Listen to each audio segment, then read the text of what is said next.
A match, a flame. A page curls into smoke. Seems obvious, right? Fire causes paper to burn. Strike, heat, ash. But what if it never actually caused anything? What if every fire you've seen, every sunrise, every breath, was just one thing after another? Not because of, just next to. This is the crisis that broke two brilliant minds.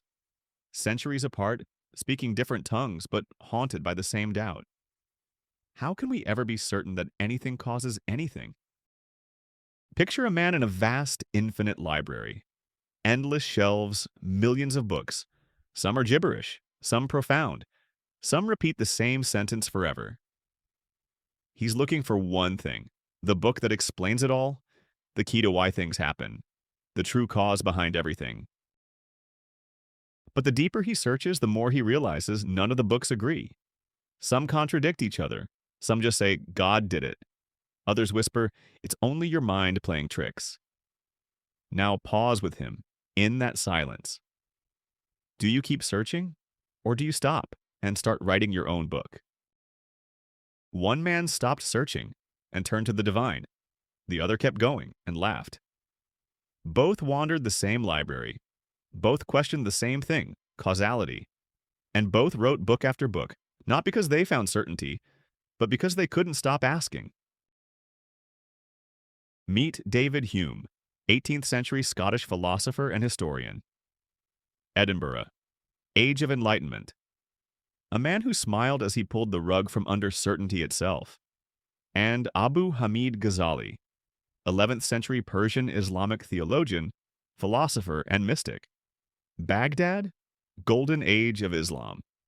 A man who nearly lost his faith in his relentless search for certainty. 6 centuries apart. Different worlds, different gods, different languages. But they stumbled onto the same terrifying question. What if cause and effect is just habit?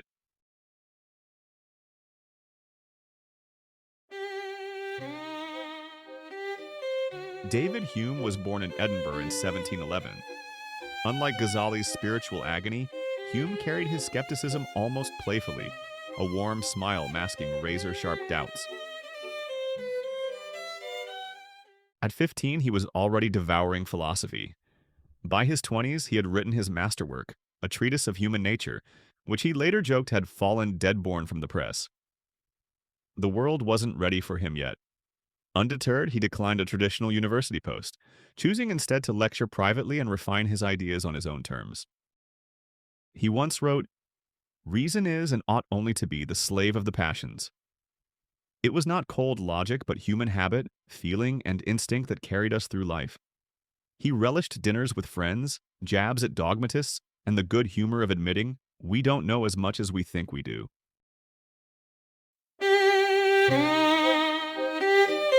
And yet behind the wit was a profound unease. How do we know the future will resemble the past? What makes us so sure that causes really cause? This question would shake more than minds. It famously awakened Immanuel Kant from his dogmatic slumber, prompting him to rethink the very foundations of knowledge. Not dogmatism of faith, but of pure reason, the kind championed by Descartes.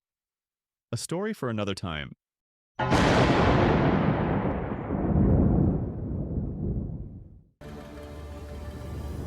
Now, let's rewind the clock 6 centuries. Travel east to Persia, to a scholar who would one day be called the proof of Islam. Ghazali was born in 1058 in Tus. Brilliant from youth, he rose fast. By his 30s, he was teaching at the Nizamiya in Baghdad, the most prestigious university of its time. He had everything, fame, wealth, students hanging on his words.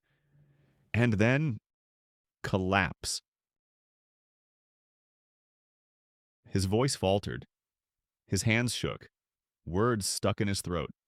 Doubt consumed him. He walked away from it all. Prestige, career, power, gone.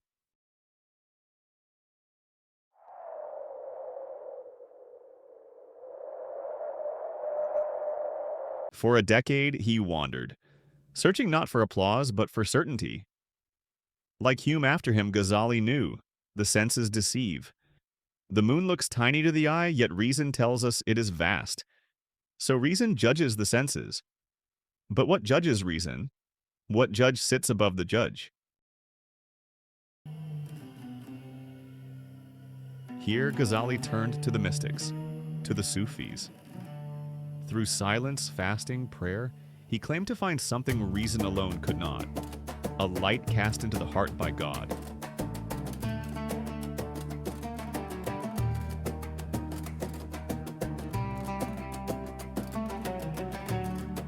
In his Deliverance from Error, he describes this journey, and in his Incoherence of the Philosophers, he struck at Aristotle's heirs, including the towering Ibn Sina.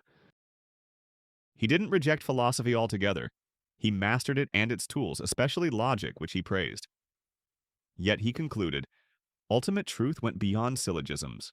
It required divine illumination. And when it came to causation, he struck, boldly, decisively. Watch closely. One ball strikes another, the second moves. Cause and effect? Not so fast. David Hume argued you never see cause itself, only sequences. One thing, then another. The force, the glue, the necessity. That's something your mind invents. This was his great insight, sharpened by what he called the copy principle. Every idea must trace back to an impression. Yet try to find the impression of cause you can't. You see fire touch cotton, then cotton turns to ash. But the power that makes it burn? Invisible.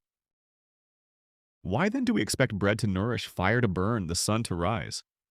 Not logic, not proof. Habit. Custom. The animal mind repeating what has worked before. And Hume didn't despair at this. He grinned. To him it was liberating. No cosmic guarantees, no metaphysical chains, only probability, instinct, and the human knack for expectation.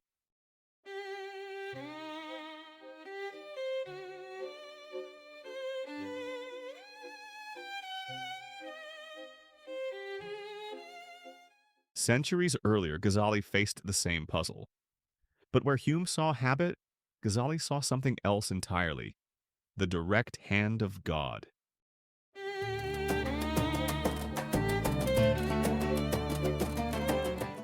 Ghazali looked at the philosophers who swore by cause and effect, Aristotle's heirs in Arabic robes, and he struck them down. In his Incoherence of the Philosophers, he unleashed a storm of denial. Cause and effect, he argued, are not illusions of the mind. They are acts of God.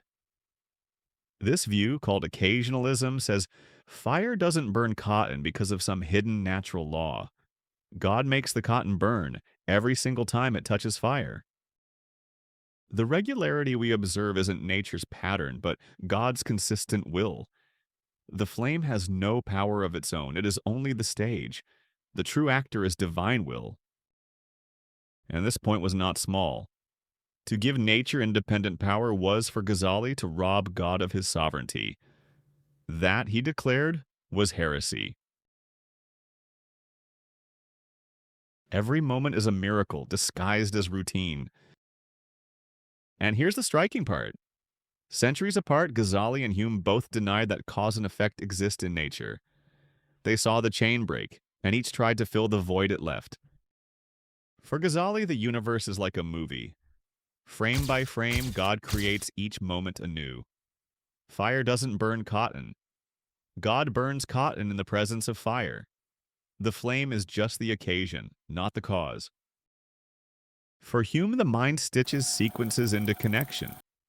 Billiard ball strikes, domino falls, sun rises. The feeling of cause is your mind adding glue. Habit, not necessity. If cause isn't what we think, how should we live? Hume suggests we trust our instincts, even when reason falters. Ghazali advises humble acceptance of divine mystery. Both unsettle our confidence in predicting the future based on the past. Is causality a mental crutch or a theological truth? The answer shapes science, faith, and how we see the world. And centuries later, science whispers a similar story. Quantum mechanics reveals a universe where events happen without classical causes. Particles exist in shifting probability clouds, measurement shapes reality, and the future isn't predetermined. Ghazali's occasionalism, once dismissed as medieval, now seems almost prophetic. Hume's skepticism about necessary connections? Modern physicists nod along. Classical causation is crossed out, replaced with probabilistic regularities. Maybe causation was always the mystery they said it was. Not a law to be discovered, but a puzzle to be lived with. The flame flickers again. Hume sees only the sequence: flame, smoke, ash, never the cause, never the necessity. Ghazali sees in it a divine act, a light pointing beyond itself. And so we are left with the same question. When reason falters, do we accept uncertainty or reach for something higher? And you, standing in the flicker, must choose which uncertainty you can endure. What do you think? Is causation real or just a story we tell ourselves? Let us know in the comments. And if this blew your mind, hit like and subscribe for more philosophical comparisons that'll change how you see reality.